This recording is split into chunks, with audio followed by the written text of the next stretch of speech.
Эк сулуулар оссуңар да оссуңар, азабыма далай азап коштуңар. Гүл кучактап барсам дагы силерге күндөн ысык жалын менен тостуңар дейт.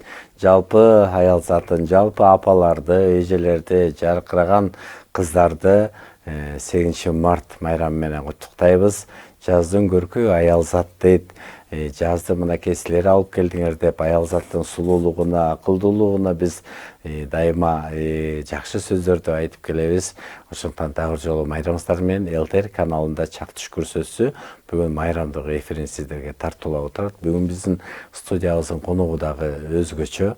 Анткени өмүрүнүн бардыгын мына ошо балдардыга билим берип, мына ошол эле учурда дагы өзүнүн талантын, өнөрүн тартуулап, өзгөчө мынакей оондорлары менен биздин Жумурай журтчулукка белгилүү акыркы кезде аккордеончу айымдар деп дагы мынакей Кыргызстандын булуң бушунан жылаң аккордеон черткен айымдардын башы биригип, керемет ырларды тартуулап келсе дагы бүгүн мынакей ошондой идеяны алып чыккан аккордеончу айымдардын башын бириктирген, жана ошондой эле ушундай керемет оондорду дагы жазып, оондорун бүгүн элибизге белгилүү таланттар аткарып жүрөт. Малаяттын мыкты кызматкери, оончу жана аткаруучу Белек Бапытаева бүгүн бизде конокто. Амансызбы? Ишиңизге ийгилик каалайбыз. Белек эжебиздин жанында дагы бир таланттуу эжекебиз. Негизи эле аккордеон кармап ырдаган айымдарды көргөндө абдан кубанабыз. Мына ошондой таланттуу эжекебиз, көп кырдоо талантчысы Гүлгакы Кебекбаева бүгүн бизде конокто. Кош келиңиздер. Майрамыңыздар менен. Рахмат. Жаз, кыз дегенде эне, аял заты деп жаз келгенде эле ушундай бир жакшы сөздөрдү айтат экенбиз да. Анан бүгүн майрам жергемде деп бүгүн мынакей ар бир үйдө жалпы аял затын куттуктап отурат. Бир жакшы ыр менен чак түштүн көшөгөсүн ачпайлы мүмкүн болсо. Кайсы ырды аткарабыз? Жакшы болот. Анда эмесе сөздөн биринчи ырдан баштайлы. Карачал Курманбаевдин калемине таандык менин обонум Сезим Мотору деген чыгарма менен баштап беребиз. Жаз жөнүндө. Эң сонун.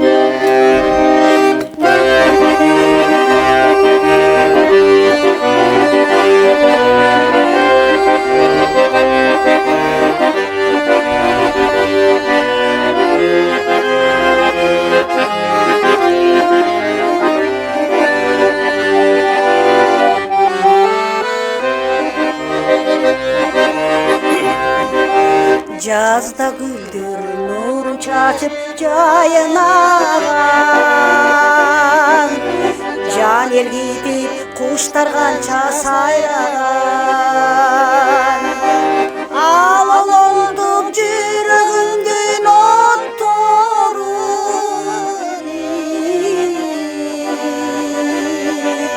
алдын тосом жолуксам деп кайрадан, жүрөгүмдүн отторун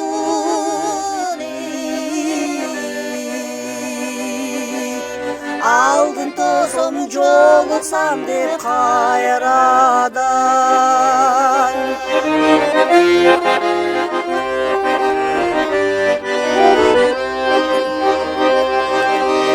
Жагалданам жаздын назик гүлүндөй,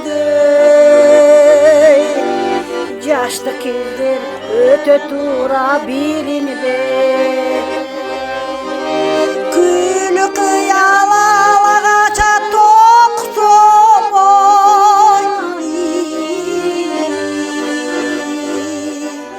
күн болбостун сени күткөн күнүмдөй, күнү кыял ала кача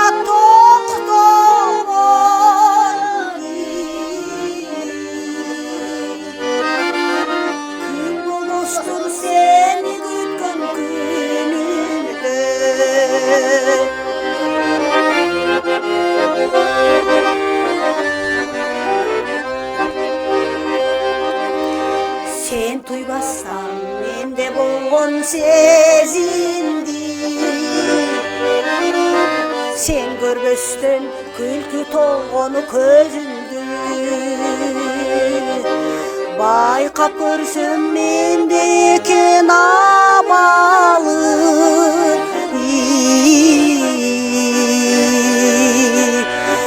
башка жанга арынап коюп өзүңдү байкап көрсөм менде экен абалы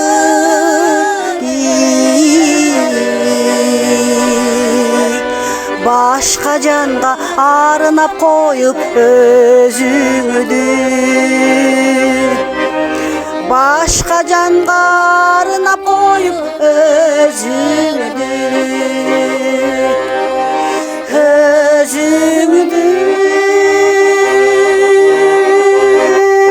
Ой, керемет. Жүрөктөн чыккандар жүрөккө жетет депчи. Анан ошо аккордеонча айымдар деп ошо идеяны алып чыгып, негизи эле ошо аккордеонча айымдардын башын бириктирип, концертте тартуулап, көп баягы майрамдык иш-чараларга катышып калбадыңызбы? Бүгүн каякта аккордеонча айымдардын калганы Гүлгакы эже экөөбүздөрдөн башкалар. Калды дейсиз. Жакшы. Кутман күнүңүздөр менен урматтуу кыргыз элим, кыргыз журтум, урматтуу кыргыз элинин айымдары, апалар, эжелер, сиңдилер баарыңыздарды бүгүнкү жаз майрамыңыздар менен куттуктайм. Эми аккордеончу айымдар Кудайга шүгүр бар, аман эсен баары жакшы жүрүшөт. Биз быйыл ушу уюшулганыбызга 10 жыл болуп калыптырбыз. 11 жылга кетип баратабыз да. Анан былтыр 2025 жылы январдын 10-унда мен ушу улуттук телерадио корпорациянын чоң залында, студиясында автордук чыгармачылык чоң презентация концертинди бердим. Ошол концертте келишкен аккордеончу айымдар. Азыркы учурда ушу 1-2 жылдан бери бир аз тыныгуу жарыя болуп атабыз. Себеби шартка байланыштуу бешөөбүз азырча, бешөөбүз. Аты жөндөрүн айтып, кимдер каякта мүмкүн көрүп атса айтпай койбосун деп тагап болуп калбасын. Бешөөбүз группада 5 кыз барбыз. Бүт региондордон чогулган, республиканын 7 дубанынан чогулган дегенде 7 кыз бар эле. Анан кийин шарттарына байланыштуу экөө баягы чыгып кеткен. Андан кийин бешөөбүз стабилдүү түрдө иштеп турабыз. Нарын областында Актала районунда жашаган, иштеген, азыр Нарын областынын Жумабек Шералиев атындагы музыкалык мектепте иштейт. Баяниска кесиби боюнча мугалим, менин курсташым Бурул Дүйшеева, ошо Нарын областы боюнча координатор. Андан кийин Назгүл Эсенгулова деген 2 кызым ошол Нарында. Бүгүн сууга байланыштуу келе албай калышты. Жумуштарынан уруксат бербегенине байланыштуу келе албай калды. Эжекелерди да бүгүнкү майрам менен куттуктайбыз. Андан кийин Ысык Көл областы боюнча Эльза Абдыкасымова деген дагы эжекебиз бар эле. Ал эжекебиз дагы маданият бөлүм башчысы болуп иштейт. Ал киши дагы жумуштан бошой албай келе албай калды. Анан баягы сиз айткандай атка жеңил таяк жак Гүлгакы Кебекбаева экөөбүз шаарда турат экенбиз, анан келип калдык. Аллах жол майрамыңыздар менен айтсаңыз, эми ушу кыз келиндер окуу жайы Сеттер Сайыз учурунда ошол жердеги окуу жайда окугандардын көбү ушу аккордеон чертишет да, айымдар да. Ошол мезгилде бизде талап күчтүү эле.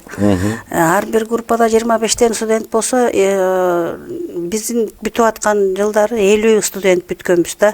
Ошол 50дөн саналуу ашып кетсе бир 10 ойношу мүмкүн эле. 10 калганы эми ким билет, эми мындай эми атак профессионалдык. Ошол кезде окуу жайдын талабы ошондой беле. Талап катуу болчу. Балдарга музыкадан сабак бересиздер да, ошон үчүн аккордеон сөз билиш керек эле. Бул биздин специбиз болот эле. Бул спец бизди музыка мугалими мектепке сабак берип иштей турган кесип болчу да, специбиз ошондой. Анан талап өтө катуу болчу ал кезде. Кийинки учурларда издеп таппай жүрөм мен. Оюмда өзүбүздөн кийин дагы бир шакирттерди калтырып кетсек деп ошондой аябай ниет кылам, бирок тилекке каршы табылбайт. Аккордеон черткен баягы жаштар көп, жигиттер, бирок кыздар. Жигиттер көп, кыздар аз. Кыздар аз, Мен көп жерлерди издейм да. Баягы өзүбүздөн эми биз деле келе атабыз жакшынакай болуп дегендейчи. Анан эми аркабызда дагы бир мындай шакирттерди тарбиялап калтырайлы деп көп жерлерди кыдырам, көп жерлерден сураштырам, издештирем, тилекке каршы жокко эсе болуп турат. А биздин учурда сиз айткандай талап күчтүү эле. Биз ушунчалык Сөзсүз түрдө учурунда чыкканбыз. окугандан кийин ушул музыкалык аспапты да билиш керек экен да, үйрөнүп, э? Конечно. Эртең окуп бүтүп барганда балдарга канча сабак бересиң деп, э? Мисалы бизге азыркы учурда мен мектепте иштейм, 69 жылы мектепте сабак берип иштейм. Практиканттар келет, искусство институтунан келет. Бизде мына буреки педучилищедан келет. Окуу жайлардан келишет практиканттар. Билишпейт аспап. Эми айла жок, билишпейт. Кийинки муну ушундай экен да. Ушундай бир чоң көйгөйлүү маселе бар. Музыка мугалими жөнүндө өтө чоң көйгөйлүү маселе бар. Айтып отурса эми сөз көп. Ооба, Белик Баптаеванын Кызбайсы деген аталыштагы мынакей оондорлор жыйнагы жарык көрүп биздин ЛТРдин китепчесинен китепти берип атат. Ыраазычылык билдиребиз. Эми сиздин алгачкы оондоруңуз жөнүндө сөз кылып алчы. Мен сиздин бейнеңизди карап турсам, институтта окуп жүргөндө сыган кызга деп чыгарган дейт. Ошол кезде сыгандар көп беле жагандай. Эмнеге сыган кызга? Ал кандай оон эле айтыңызчы. Эми илгери биздин бала кезде сиз деле билет болушуңуз керек. Айылдарга ата арба менен кыдырып, анан бөтөлкө чогултуп, ушундай сыгандар көп келип атса коркуп жашынып, анан кийин ошондой көп учурлар болгон. Анан эмнегедир ошо эң алгачкы чыгармам ошо Сыган кызына деген обонум чыкканда 9-класста. Анан бирок бүгүнкү күнгө чейин ошол ырдын немеси жок да, тексти жок да, бир куплетин азыр унутуп калдым. Бирок ошол жан дилимде жашайт. Жок, сөзүн мен ушу эсимен чыгып кетти. Меники беле кимдики эле не помню, уже унутуп калдым. Бирок кандай эле баягы мазмуну кандай эле? Коркуткан сыган кызы же сулуу сыган кызыбы? Кандай эле? Билбейм, эсиме чыгып кетти чыгып. Сыган кызына деп ушундай бир, по-моему, мындай бир сиз айткандай сулуу кыз келген го дейм анда. Сулуу кыз келсе керек. Анткени баягы сыган келет атты, баарыбыз качып коркуп жаштык. Гүлгакы же кош келипсиз. Мынакей сиз дагы аккордеон чертип, мынакей репетиторлорду аткарып, жашылыктарда жүрбөйсүзбү? Кандай чыгармачылык байланыш Белик эже менен? Эми сиздер Советтер Союзун көргөн учур, ошол кезде сиз дагы ошондой окуу жайда окуп, анан аккордеон үйрөндүңүзбү? Мен дагы мен өзүм негизи Токмокто музыкалык окуу жайын аяктагам. Андан кийин бир аз иштедим, андан кийин үй бүлөлүк шартка байланыштуу. Ал жакта да ошо аккордеон үйрөтчү эле. Аккордеонду мен ошол Токмоктогу окуу жайдан үйрөнгөм. Ортодо окуу жай, Анан ортодо ойнолбой калды дегендей. Андан кийин ошо бир конкурска катышып калып, эже менен таанышып калып, анан аккордеон айымдар тобун түзөйүн деп аттым эле. Буга катышасың деп калды, анан жаксам катышайын десем, жактың катыш. Кошомду анан ушул кээде айтып калам, аккордеон айымдар тобунун биринчи кадры мен.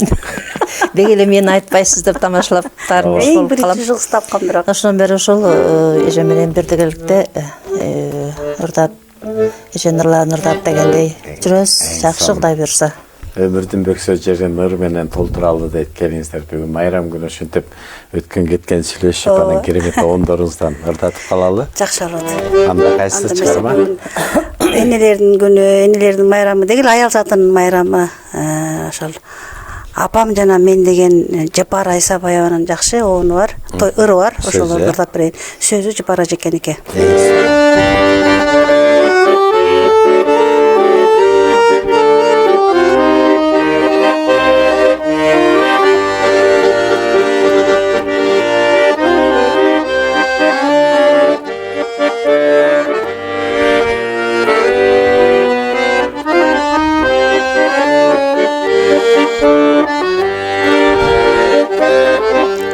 Жигитке жар балдарыма энемин, кыял кеч кыз бозуланга жеңемин. Анткен менен апакемдин алдында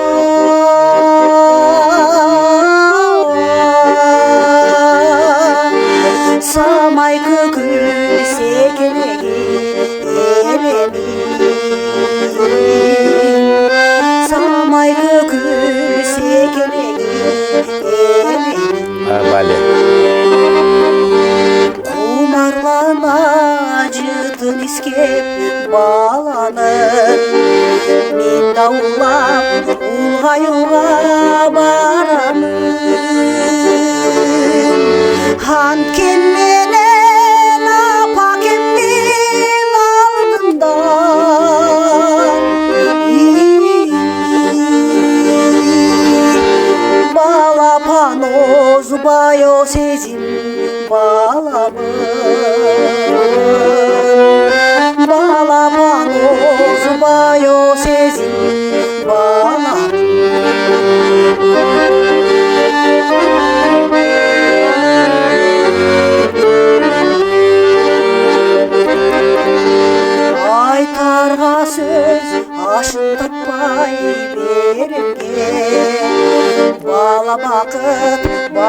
kımbat elege özüm adapa bolup tursam da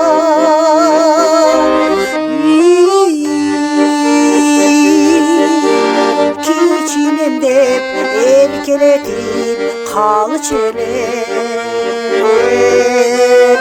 kiçinim dep erkeletip kal çele En sonu. özüm adapa bolup tursam da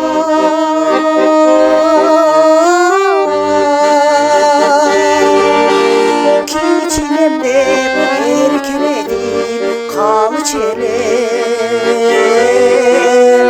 kiçilimde erkeledip kal çele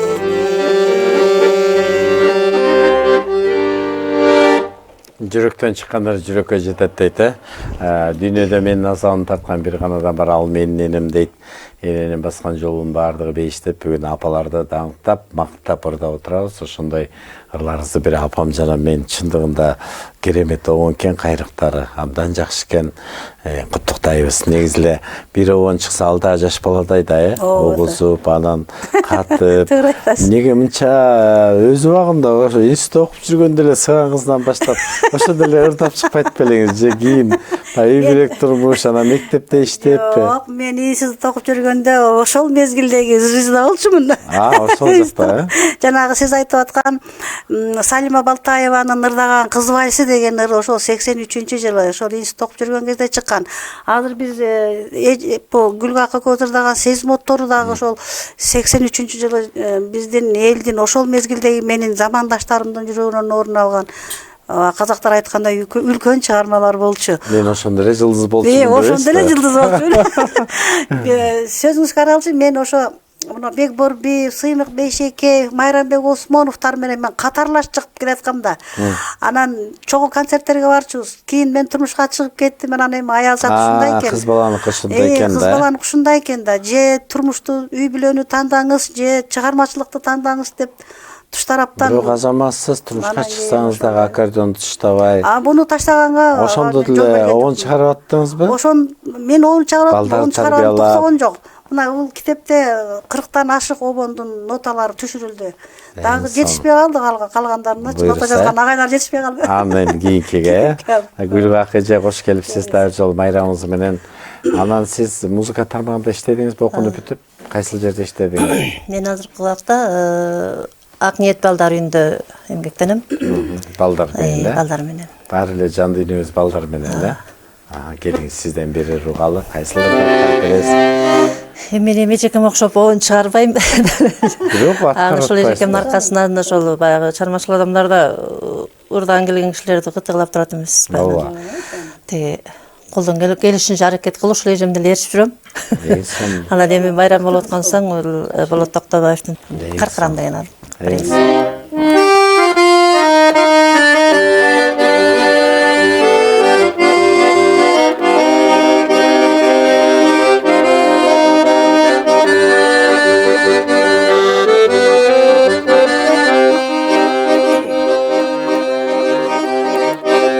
Кайда жүрсөм каркырам, көңүлүмдөн чактырам.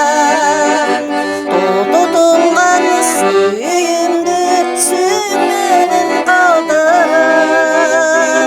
Эй каркырам, каркырам, алуучу талпынам, ал дилдеги ашыктык айдап алды артымдан.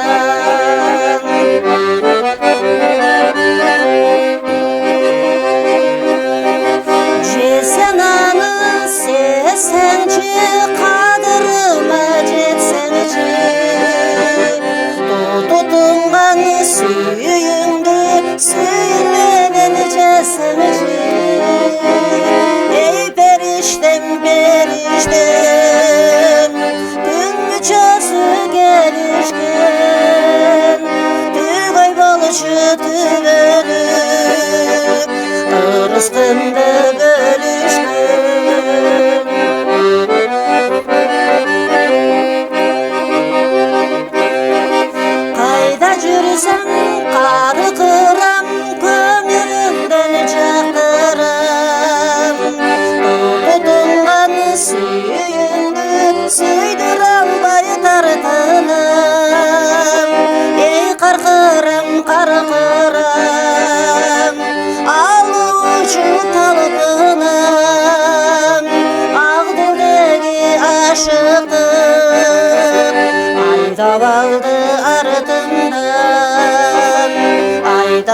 ыралы ардында. Эң сонун балдар менен иштегенден кийин баягы адамдын эмеси маанайы дагы бүдүзү дагы баладай болуп калат да, балдар жерден гүлдөрү деп атпайбы? Андан ошо балдарга дагы музыкадан ойноп бересиз да, ырдашат алар. Үйрөтүңүз деген балдар бар, кыздар болуп калат, анан ошолорго аракет кылам үйрөтүп эметкенге, Эң сонун. кызыктырганга. Деле кечеги айтсаңыз, Сталбек Бактыгулов деген бир керемет композитор. Бул сиздин устатыңызбы ошол киши? Ооба, ошол киши менин устатым, агайым, сольфеджиодон берчү бизге. Бизге сабак берип, мен ошол кишиден көп нерсени үйрөндүм. Радиого алгачкылардан болуп менин тушоомду кесип, ырларымды алып барып, худсоветтен өткөрүп, алтын фондко киргизген да ошол агайдын эмгеги зор. Эмгеги зор, ал кишинин эмгегин такыр унутпайм, эсимден чыкпайт. Агайыбыз болот. Бүгүнкү күндө аккордеонду үйрөнүп алгансы жакшы эле болуп турбу? Жакшы эле болду. Ал киши эмеден сольфеджиодон сабак берди эле, бул баяндан болсо, мен өзүм бала кездеги айылдан ойночумун да. Анан ушундай пятирядка аккордеон алып ойногонго аябай кызыкчумун. Шеркул Дүйшөнөлүвдү телевизордон көргөндө ушунчалык суктанчумун. Менин кумирим Токон Эшбаев болчу. Токон Эшбаевдин ырларын укканда ушунчалык эшиктеги эмени таштап коюп, окат таштап коюп көрчүмүн да. Мен баарын унутуп көрчүмүн. Кумирим ошо Токон агай эле. Тарбия башка, башкача. Сөздө билим алыш керек, окпасаң уят дегенде. Ооба. Анан турмушка чыккандан кийин деле ошо аккордеонду кармап, дагы эле ошо музыкалык жакта иштедиңиз да. Ооба да, мен 87 бүтүрдүм, анан бир аз үй бүлө турмуш куруп дегенде, анан 92-жылдан баштап иштей баштадым да, мектепте музыка мугалими болуп иштей баштадым. Анан кийин үй бүлөнү дагы мектепте мугалимди кесипти дагы аркалап, анан 90-жылдары уже кичине заман өзгөрүлүп, союз жоюлуп дегенде, оор кырдаал баарыбыз эле башыбыздан кечирбедик да. Ошол мезгилде аренага чыга албасам дагы аккордеонумду алып алып мектепте обончулук өнөрүмдү, оргуштап чыккан таанылыктымды, жан дүйнөмөн чыккан ырк кайрыктарды таштаган жокмун. Анан өзүм менен кошо жашап келди, чыгарып келди. Ушундай обондурларыңыз бар, китеп болуп чыгып атат. Бул дагы жакшы да. Болгондо дагы нота менен, нота менен демек баягы окуу жайда алган билимиңиз, аккордеондон ким сабак берген? Менин эң биринчи ошол баяндан сабак берген эжекем Райымкулова деген эжекем берген да, бир эле жыл берип калды, киши кетип калды кийин таласка. Анан кийин башка агай берген да. Эми ал агайдын атын атап ойлобойм. Бирок мугалим эжекеңиз эсте калды, эжекем эсимде калды. Ал киши ушунчалык күчтүү, ушунчалык өтө күчтүү эжеке болчу, кийин таппай калдым ал эжекени. Анан ошол эжекенин берген сабагы менен, эжекенин берген талим тарбиясы менен мен өзүм дальше өздөштүрүп кеттим да. Анан Асанбек деген агай бар эле, ал киши айтып калчу, белектин слух, абсолюттук слуху бар белектин. Ошон үчүн оондор жаралат, ошон үчүн белек келечекте Кудай буйруса мектепте гана иштейт, башка жакта иштей албайт деп айтчу да. Кийин ойлонуп карап отурсам, билгенде эле 30 жылдан кийин биз аккордеончуларды чогулттук. Биринчи бушин таптым, анан Дүйшееваны таап калдым, анан чогултуп, анан элестетип отурсам, ошол кезде ойногон кыздардан саналуу эле кыздар ойноп калыптырбыз, кесибибиз менен иштеп калыптырбыз, калгандары шартка байланыштуу эзинен чыгып кеткен. Анан кийин жолукканда айтам, силер эмнеге бүтүп анда мусбакты? Буну ойносоңор деп. Ал кезде ошо баягы музыкалык жакта билим алгандар сөзсүз түрдө бир аспапты билиш керек болчу да, Гүлгакы жагында. Сиз токмокто окугандан кийин. Эми ар биринин жөндөмдүүлүгүнө жараша болот болуш керек. Кээ бир мисалы ошо институтта жолосом, техникум училищелерди бүткөндөрдүн баары эле ойноп кетпейт болуш керек. Мисалы мен окуп жүргөн убакта ушул мисалы бир группадан мен эле ойноп чыкканмын да. Караңызчы. Анан правда эми комуз ойногондор эмелер бар болчу. Ага окуп жүргөнгө, окуганга чейин ойноп болгондор болгон. Анан аз кездешет да ошо инструментте. Бүгүн мынакей жаздын көркөй аялзат деп жаз майрамында отурабыз. Келиңиз, эми сиздин дагы бир керемет оондоруңузга кезек берели. Кайсы аткарып бересиз? Үй бүлө күтүп балалуу, чакалуу, неберелүү, чөбөрөлүү болгондо эми балдарыңарына бир жазгың келип калат экен. Анан менин кызым деген Нуржамал Калмаматова деген жакшы акын эжекебиз бар. Ошол акын эжекебиздин ырын Facebook'тан таап алып, анан ошол эжекебизге ушул ырды жаздым да. Эң сонун. Жаңырдын премьерасы Эң аз эле болду эфирге чыкканына.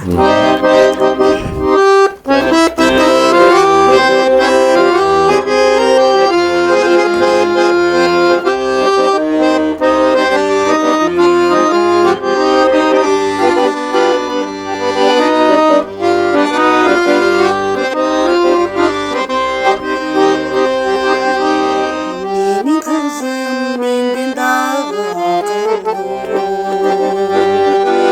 төп келишкен бактылуу күнгө Кудай жеткирсе деп тилеймин заманында өмүр сүрүп татыктуу эй заманында өмүр сүрүп татыктуу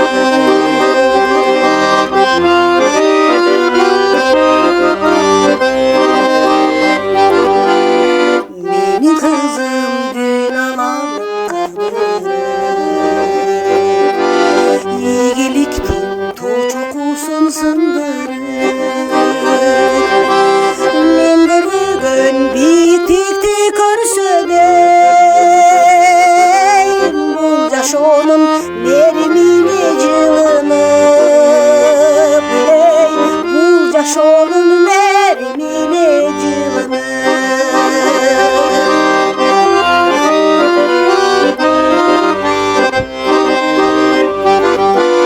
Менин кызым бакыт кармап кулуна жакшы күндөр буйруса кен жолунда ден соолугу бекем болуп өмүрдө орундалып жетип максат оюна эй орундалсын жетип максат оюна Менин кызым менден күчтүү акылдуу адам болсун бул жашоодо бактылуу эй адам болсун бул жашоодо бактылуу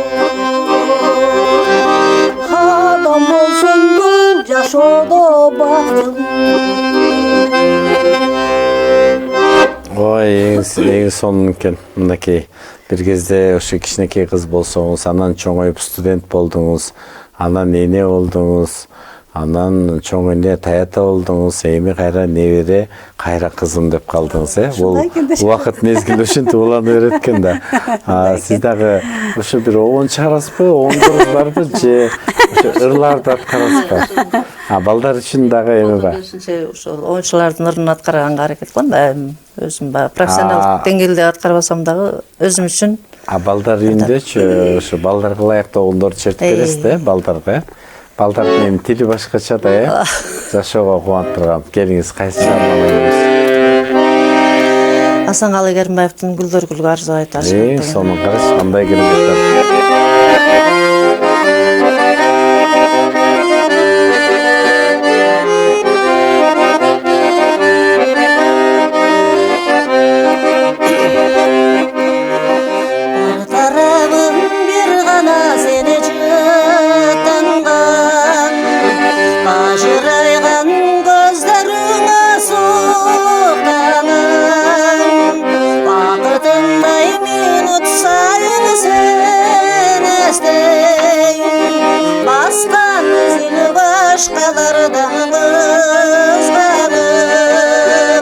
Басқан ізіні башқалардан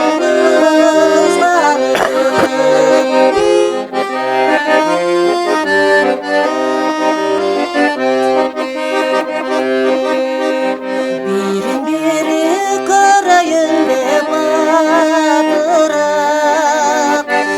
Бір гүлгі арзу айтып açılak Seni şandı şarkıratman sıyaktı Şair gülgün uçsam jarpın жазылат Şair gülgün uçsam jarpın жазылат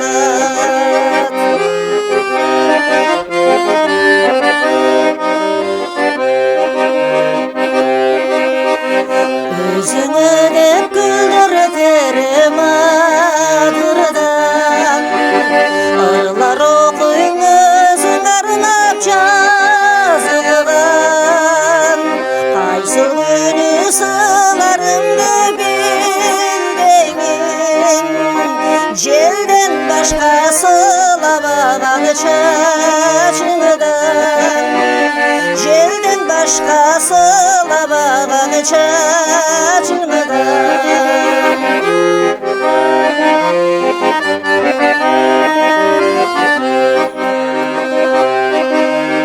Yıldızı bulup kızım tursa gülünde.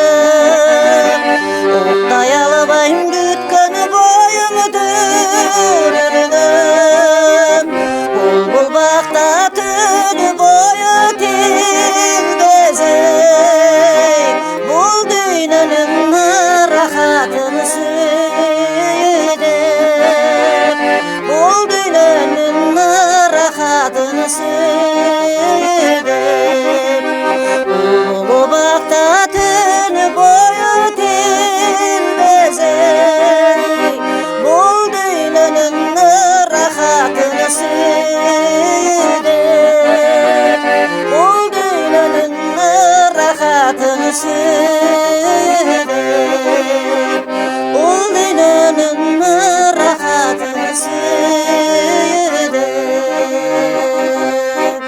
Ой, баракелде, өнеріңіз өркіндей берсін.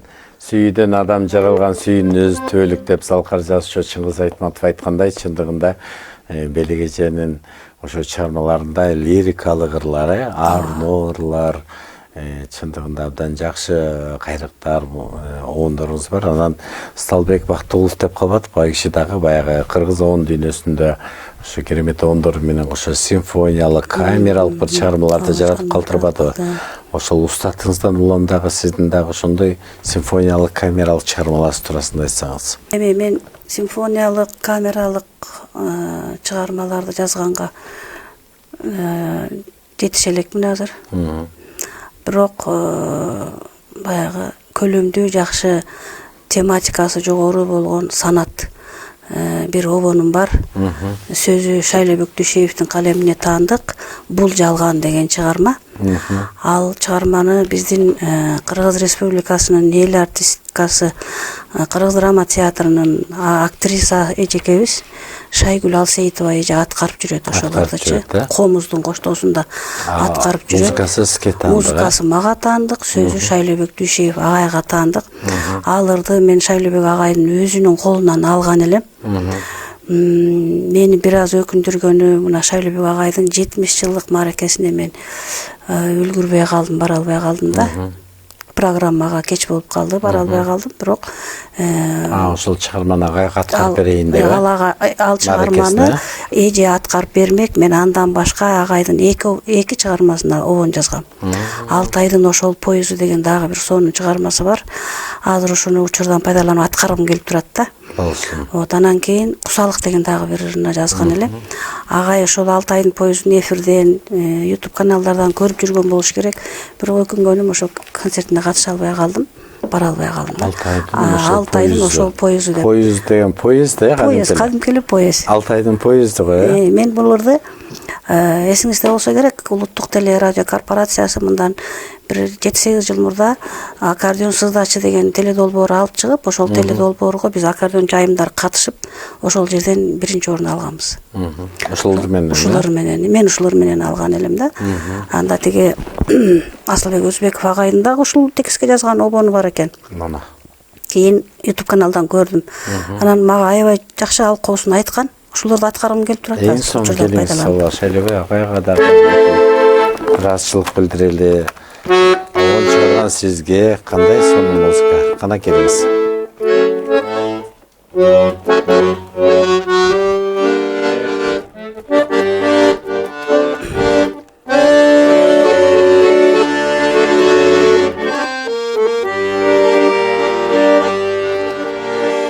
Алтын күл калып капкайда,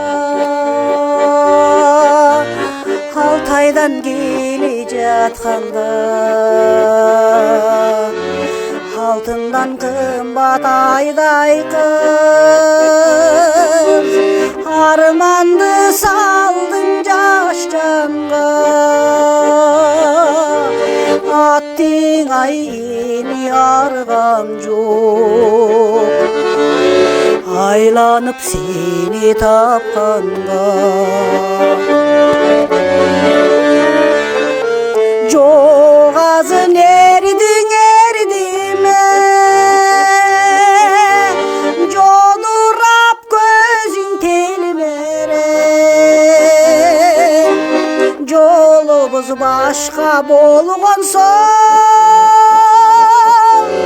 жолықпай қойсақ еміне,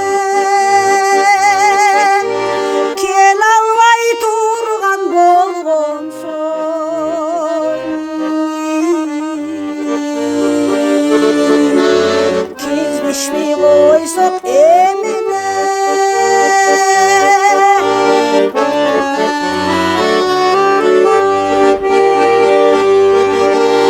Сананы тартып сағынып, сағынған сайын алып, içimden жүрем өртеніп, билінбей қалған вагондай, қор болып жүрем қан теріп, қосылмай қалған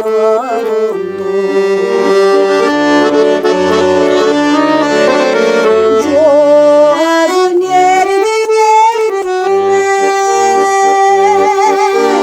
жолырап көзің телмере, жолымыз башқа болған соң, жолықпай қойсақ еміне, кел албай тұрған болған соң,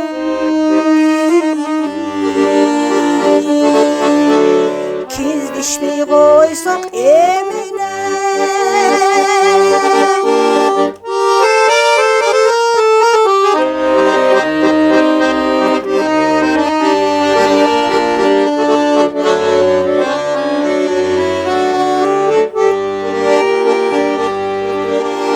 Тықылдап тынбай жол ұшу, тыншасам жүрек добушу, қазірда өтіп тұрғансың, Алтайдың ошол пойызу, ардайым өтіп тұрғансың, айдайдың ошол пойызу. Жоғазын ердің ердіме, жодырап көзің телмере, жолыбыз башқа болған соң, жолықпай қойсақ еміне, кел албай тұрған болған соң, кездеспей қойсақ еміне, жолан кел албай тұрған болған соң,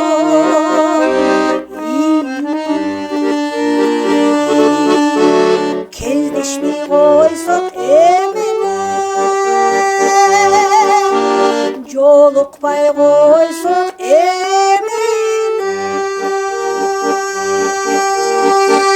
Бали, Шайлебай ағайдың чындығында сөздері сондай қарабайсың ба? Сананы тартып сан ойлор, сағынтқан сайын ал ойлор, içimden жүрем өрттеніп, билінбей қалған вагондой дейді. Қарабайсың ба? Қор болып жүрем қантайын, қошылбай қалған вагондой дейді. Ошон үчүн Алтайдын ошол поезды деген ұшыттырбай бе? Ошон үчүн Алтайдын ошол поезды деген ушул чыгарма экен. Мен Кусалыкта Ернырды алып барып, агайга угузуп, анан кийин агай угуп аябай жактырып калды ошолордучу. Шайлабек ага. Шайлабек ага. Азаттыкта иштеп жүрөт эле, анан азыр карындашым бир 3 мүнөт күтө турасызбы деп коридордо сүйлөшүп атабыз. Анан кабинетине кирип кетип эле ушулар менен жанагы бул жалган деген ырды алып келди. Сиздин бир өзгөчө кайрыктарыңыз бар экен, башкача бир эмелер, стилиңиз башкача экен деп эле анан хорошо агай деп эле алдым. Алып келсем эле ушунчалык бир негизи өзү обончого күчтүү текст келсе кайрык өзү эле чакырат да, кээ бир акындардын ырларына карап отурсаң, обон жакшы сөз го, обонду өзү чакырат да, ээрчитет да. Анан ушул эки ырды тең алдым, экөөнө тең ушундай обон жарыкка көрүп калды да, жарык көрдү. Асылбек Өзбеков да чыгарган да. Асылбек Өзбеков агайыбыз да чыгарган обон бар экен, мен кийин аны уктум. Анан ошол жерден аябай кана угуп алычы деп, аябай мындай эме кылган жери бар да, анан тамшанып бүткөндөн кийин ушунчалык керемет обон жазыптырсыз деп ошентип тамшанды. Анан айта кетпесем болбой калат. Бул ырдын нотасын бизде нарын музыкалык тиги ким эле тиги Шералиев атындагы музыкалык мектепте иштеген Талант деген агайыбыз бар, ошо фамилиясын унутуп атам. Ошол киши 15 ырымды нотага түшүрдү. Ошентип анан баягы нотасы менен нотасы менен анан ушул 6 айдын ошол поюзун анан дагы 3 ырымды оркестрге салып берди ошол агай. Ошол агайга терең ыраазычылык. Ошол агайга себепкер болуп, ал агайды мага жакындан оркестрына турбайбы? Оркестрде Шералиев атындагы музыкалык мектептин директору. Симфонияларга да айланат экен алды да, Ошундай болот. Анан ушул ырды дагы ошол жаздыртканы, мага ошол агайды таап берген курбум Бурул Дүйшөева себепкер. Мындай учурда ал кишинин атын айтпай койсом туура эмес болуп калат. Куту сүйнөт. Чыгармачылыкта себепкер болгон кишилер жакшы да. Ооба, Бурул Дүйшөйдү дагы майрам менен куттуктап калат. Bir күнү бир концертте Эркай Марунованы билесиз да. Анан Эркай Марунова белегеже деп калды. Анан ушинтип Асылбек агайга ушинтип айтып бересизби, тайкан болот эле деп ушинтип калды. Анан тексти кимдики десем, берки эжесиники экен. Анан хорошо, ладно деп калып анан иштеп чыктым. Иштеп чыгып анан азыр бышып атат, бышып атат, бул бышып атат. Азыр бышып элек. Байталар, 9 майга жетер. Байрамда башка күн ырдап берем аны. Күлү акыжы келиңиз. Бүгүн мынакей жакшы күндө айымдардын өнөрлөрүн жөнүндө сөз кылып атабыз. Келек Бапыртаева, Гүлгакы Кебекбаева, карачы мынакей эл таланттары дегендей. Эң соң кара.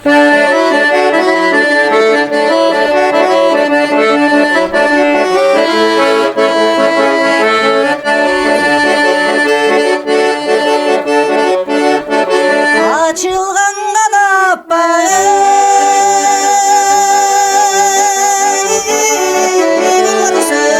Abale. Okşatıp koyum özümü Carımdın carmın bölmüsün Calcalın göründü nege gözüm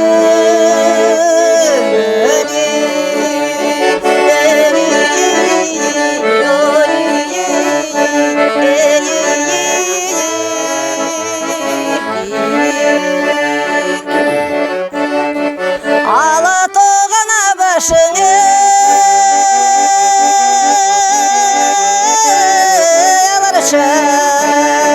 Ağlarca ösöçen aşağı Alışıp oynayıp yürürsük Calcalın al bele caşar bala Çani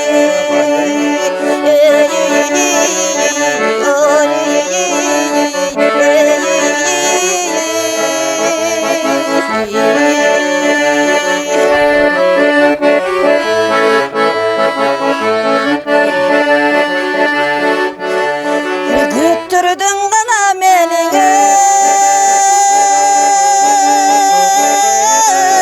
Gülbakta Güğümde kaldım sen üçün Tutkunun buldun bağınıdım Calcalın buyruğun var mı benim üçün Alaydın tanığın dönüp Calcalım caralısan gerek benim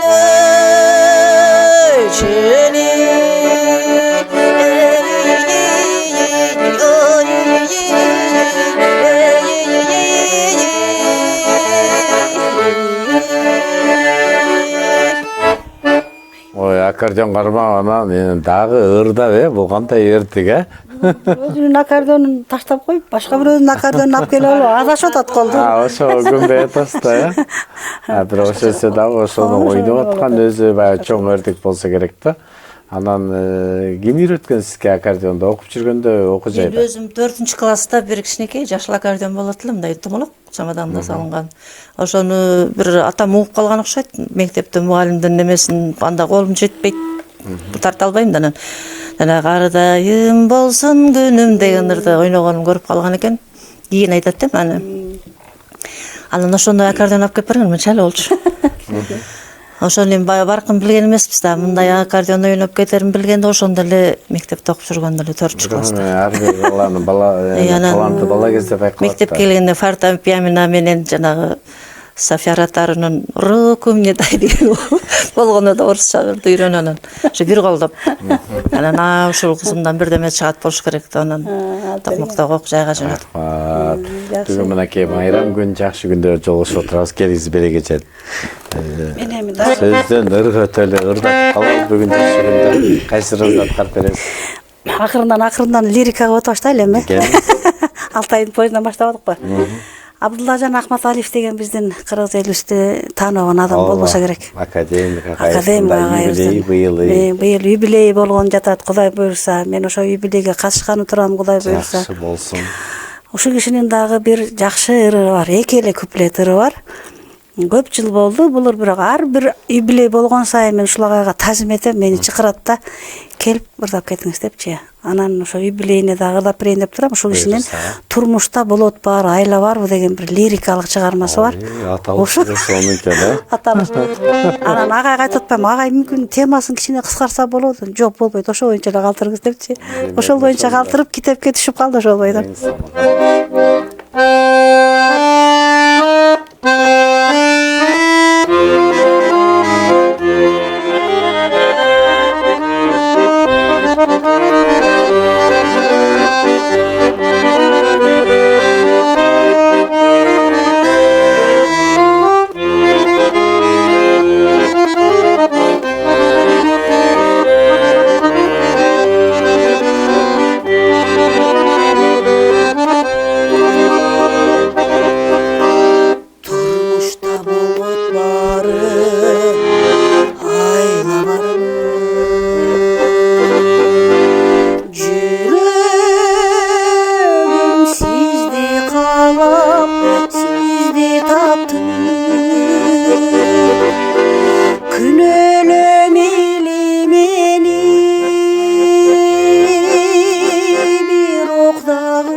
таза махаббатты күнөөлө мили мени бирок дагы урматтабыздай таза урматтабыздай таза махаббатты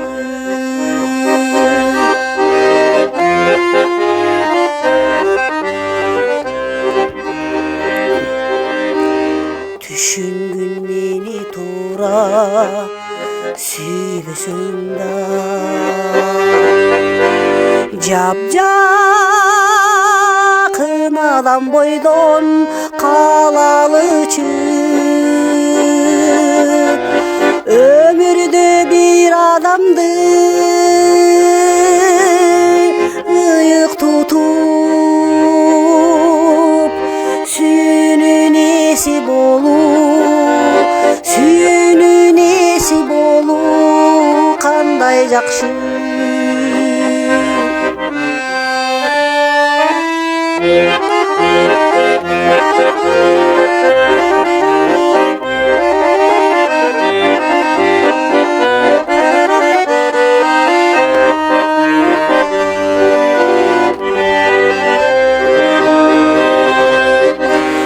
Turmuşta bulup barı ayla var mı? Yüreğim sizdi kalap, sizdi taptı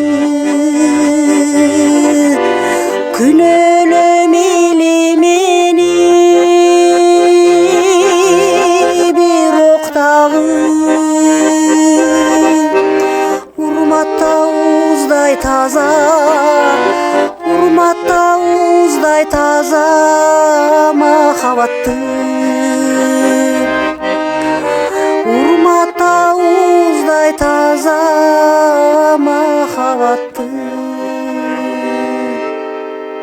Абдылжан Ахматалиев ағайды дағы юбилейбен құттықтайлы. Соның кен чындығында ағайдың деме махаббаты әрбір өзінің жан дүниесінде бір оғышасы дағы жөнеле жаралбаса керек болыр.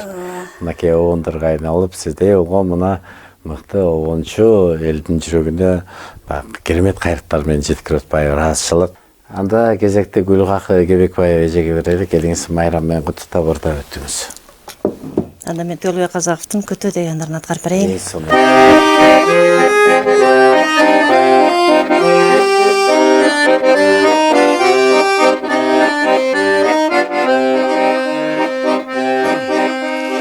Күттүм көп жол карадым, сен тараптан төгүлгөн жанда калып келче күттүм. Ошол жол мени жалгыз алып бараткан, бир кезде тагдырыбыз экөөбүздүн.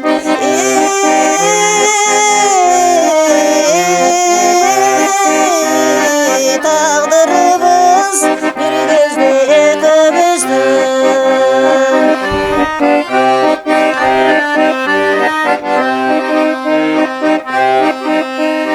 Күтүүдө үмүт болуп жагылганмын, бүйүттү ыргайланткан тагдыр болду.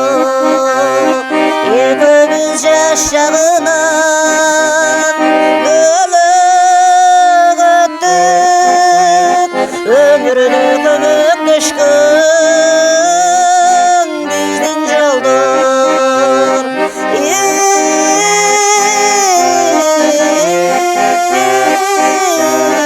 Көмөктөшкөн өмүрдө биздин жолдор. Тагдырыбыз бир кезде экөөбүздүн. Ой, кандай керемет, биздин убактыбыз да аз калды. Келиңизчи анда жалпы ушул аял затын бүгүнкү майрам менен куттуктап өтүңүз. Жакшы болот, урматтуу кыргыз журтум, кыргыз элим. Бүгүнкү келген аял затына тийиштүү апаларга, эжекелерге, сиңдилерибиздин баардык кыргыз элине деги бүт аял жандуу айымдардын баардыгына бүгүнкү 8 март майрамы менен чын жүрөгүмдөн, өзүмдүн атымдан, жалпы аккордеончу айымдардын атынан чын жүрөгүбүздөн куттуктайбыз. Эл журтубузга тынччылык болсун, заманыбыз тынч болсун. Чыгармачылыктын бийик сересинде ар дайым катарлаш, замандаш, үзөңгүлөш айымдарыбыз дайыма бирге болсун. Учурдан пайдаланып, бүгүнкү куттуу майрамга чакырып, биздин өнөрүбүздү, биздин талантыбызды элге жарыя кылган ЛТР каналынын жалпы жамааты жана сизге, урматтуу Айбек мырза, ден соолук каалайм, өмүрүңүз узун болсун. Элдин арасында жүргөн биздей болгон өнөр адамдарын ар дайым сахнаңыздарга чакырып, эфириңиздерге чакырып, тааныштырып жүргөнүңүздөргө биз терең ыраазыбыз, таазим этебиз. Дагы бир жолу майрамыңыздар менен. Рахмат, сизге да чыгармачылык бийиктиктерди каалайбыз, өнөр өргө жетелейт дейт. Ошондуктан өнөрүңүздөр менен элге жагып, жан дүйнөңүздөрдөн мынакей жакшы сурулуп чыккан ырларды элге тартылып аткан сизге ыраазычылык билдиребиз. Белегиче оонdoruңуз обулуп чыга берсин, Кудай буйрса. Бир сааттык көрсөтүү менен сиздин оонdoruңуздун баардыгын тырдата албай калдык, бирок сиздин дагы бир жакшы эмгегиңиз мына ушинтип китеп болуп калып атат. Сөз түрдө бул китепти алып Белегеженин ырларын аткарыңыздар, анткени мынакей баардыгы оондуу ырлар экен, нотага түшкөн экен. Ырлар мына нотада калып калганы бул жакшы экен да. Ошондуктан бул эмгегиңизден баар таап ушул эмгегиңиздин үзүрүн көрө бериңиздер. Биз дагы сиздерге Арыстанбек атабыздын ырларынан китеп берели, союзду көргөн инсандар, китеп окуган инсандар китепти жакшы көрөсүздөр дегендей ыраазычылык билдиребиз. Жаздай жайнап ушундай майрамдарда келип отуруңуздар. Урматтуу телекөрүүчүлөр, дагы жыл жаз майрамыңыздар менен ар бириңиздерге бекемден солук узун өмүр каалайбыз. Биздин майрамды көрсөтүүбүз түн бирок окунга чейин уланат. Ал эми чак туш соңуна келип жетти. Кызматыңыздарда мен Айбек Асанбек уулу. Кийинки эфирден амандашканча саламатта калыңыздар.